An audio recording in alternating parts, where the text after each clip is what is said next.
Hey guys, hey guys, hey guys, hey guys. Welcome back to another ASMR video. I hope that wherever you are, you're doing good. And I hope that you had a very, very happy St. Patrick's Day. Or happy belated St. Patrick's Day, rather.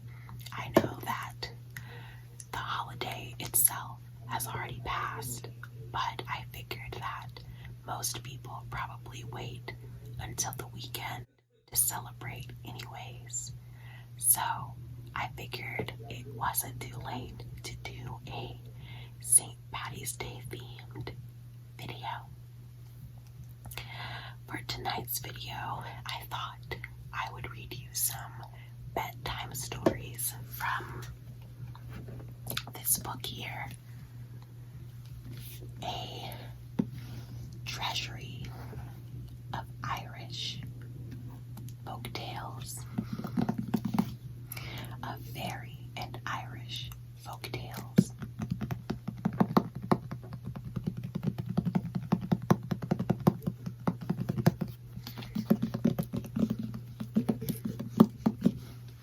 It is a very hefty book, and as the title suggests, it is full of fairy and Irish folklore.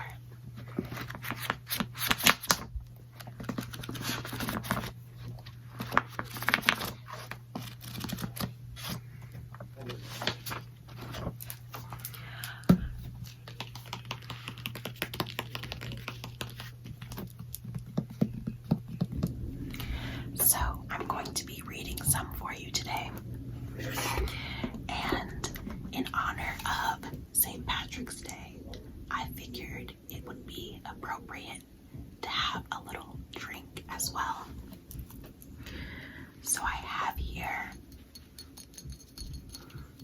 some jalapeno pineapple margarita mix.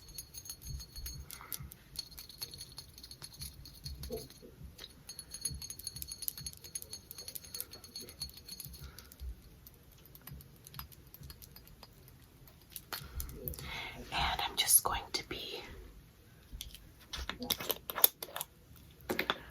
pouring a little bit of it into this green cup that I have.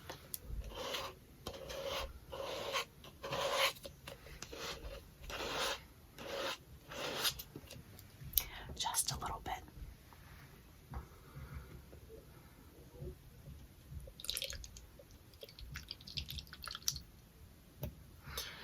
All right, that's good.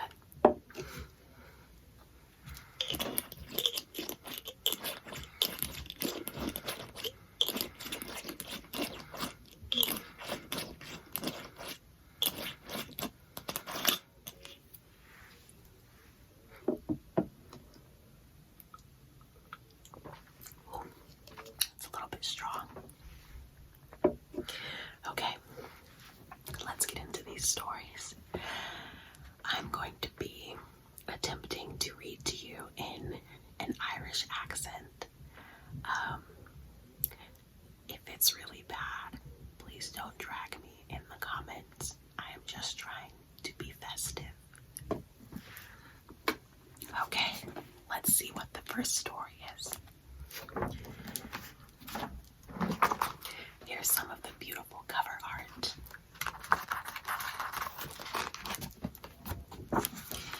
Okay, let's see.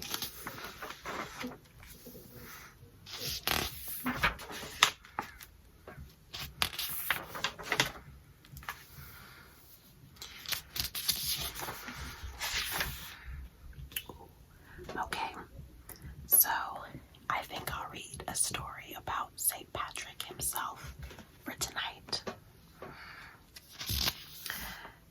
Okay, let's see.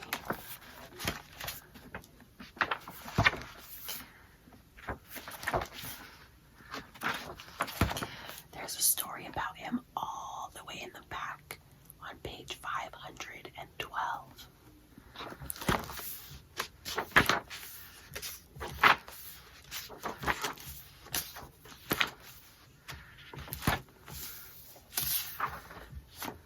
Okay. Let me have one more drink before I attempt this Irish accent. Okay, here we go. This story is called St. Patrick's Contest with the Druids by Patrick Kennedy. At the moment when the high pile of brushwood, crowned with flowers, was about to be lighted up by the hands of the chief druid, the king's eyes sparkled with rage, for eastward a weak but steady light was beheld glimmering. "Who," said he, "has dared to commit this sacrilege?" "We know not," was the answer from many voices in the assembly. "O king," said the chief druid, "if this fire be not extinguished at once, it will never be quenched. It will put out our sacred fires, and the man who has enkindled it will overcome thee, and he and his successors will rule Erin to the end of time." "Go then," said Leog Harry, "quench his light, and bring him hither." "We go," was the answer, "but let all in the assembly turn their backs toward the magic blaze. Meanwhile, let our own sacred fires be kindled, and all the dwellers in Erin rejoice in its light. When we have brought this stranger into the presence, let no one rise to do him homage." So saying, the chief druid set fire to the pile, and accompanied by 2 other druids and some guards, proceeded till he came to where the saint and his assistants, in their white robes, were chanting their psalms. "What mean these incantations?"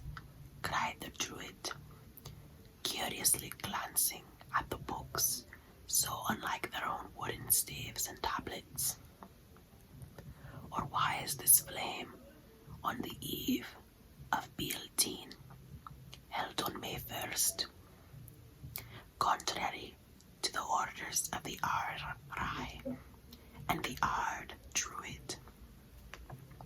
Accompany us to the assembly at Tara and account for your disobedience, but first extinguish that ill-boding light." Of all that sat or stood in the presence of the king, no one arose to show respect to the newly arrived but Tobadach, an aged druid, and the young poet, Fij, who thus braved the king's displeasure. He, fixing his eyes sternly on the saint and his followers, sharply addressed them. "Know ye not the law of this land, that whoever on the eve of Bealteen kindles a fire before the blaze is seen from Tara is devoted to death?" Patrick then commenced by declaring the unity of the Godhead in a trinity of persons, the creation and fall of man, the necessity of a mediator, and the incarnation of the Son of God, and our redemption thereby, the necessity of true Christian belief, and the rejection of all creature worship, not excepting that of the genial life-cherishing Beal. He then alluded to his former captivity and the object of his present mission, and besought king and people not to resist the good impulses which would be vouchsafed by God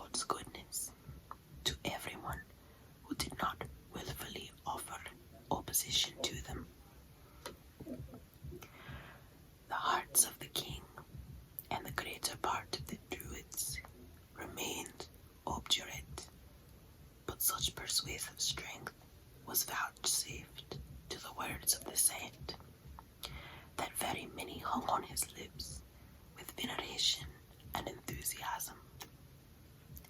The heyyyy observed this with regret, but his power was much restricted, and he did not venture to express open dissatisfaction. He ordered apartments to be assigned to Patrick and his companions, and appointed him to argue with his druids on the morrow.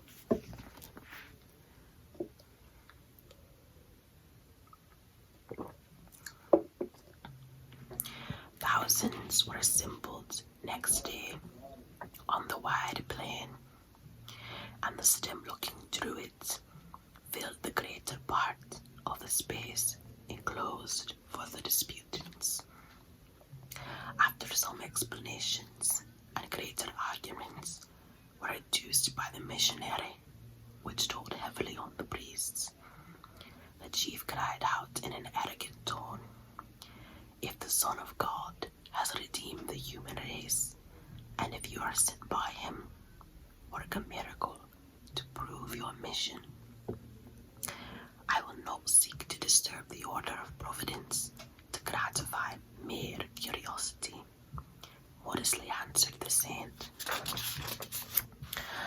"Then I will approve the truth of Druidic worship by effecting what you fear to attempt," cried the infuriated pagan, and beginning to describe lines in the air with his wand, and to chant spells, a thick veil of snow shut out the light and heat of the sun, and covering the ground several feet, an intense cold was felt, and the teeth of everyone in the assembly chattered. Cries of discontent arose, and the saint addressed the druid. "You see how the assembly suffer. Banish this snow and cold, and admit the warm sunshine. I cannot do so till this hour on tomorrow. Ah, you are powerful for evil, not for good." He made the sign of the cross, invoked the aid of the Holy Trinity, and the snow sunk in the soil. The grass again emerged, green and dry, and the blue air appeared again, warmed by the bright and comforting sunbeams. All the people invoked blessings on the head of the beneficent apostle. "To convince you all," cried the druid, "of our power and that of our gods, behold what I am empowered to do." In a few seconds, darkness, such as seldom shrouds the earth, fell on the assembly, and they groped about and murmured. Again was the thick black cloud dispersed at the prayer of the apostle, and thousands of tongues blessed him. The king, wishing other proofs, cried, "Each throw his book into the water, and let him in whose books the letters remain uninjured be declared the minister of truth."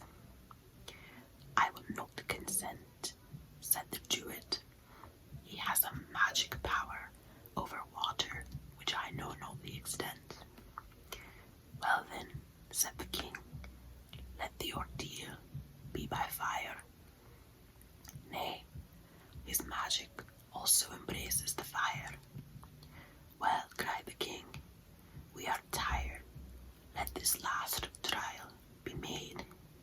Each priest enter a tent filled with dry boughs, which shall then be set on fire." "Nay," said the saint, "let one be filled with the branches still green, and this I resign to the opponent of my sacred mission."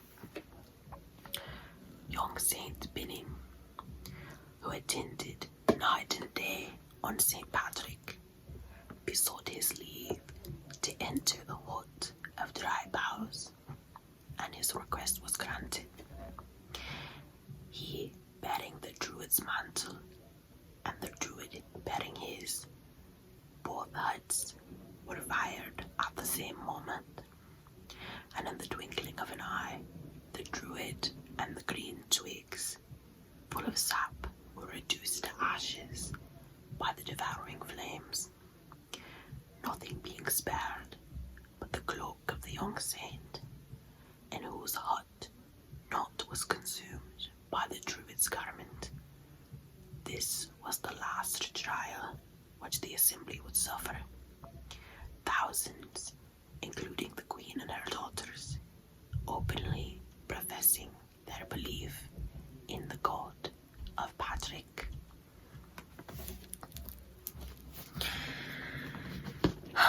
And that is the end of that story.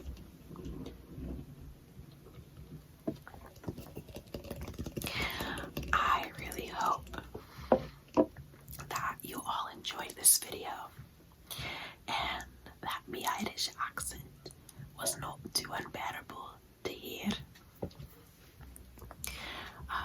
I know that St. Patrick's Day is not all about drinking and wearing green, and so I just wanted to read a story from this book to shed a little bit of light on who St. Patrick actually was and his significance and origins of Ireland.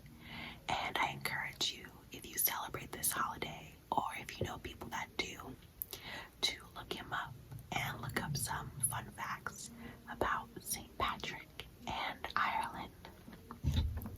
I hope that this was relaxing and entertaining to watch, and I hope that you all had a happy St. Patrick's Day, and I wish all of you a restful and peaceful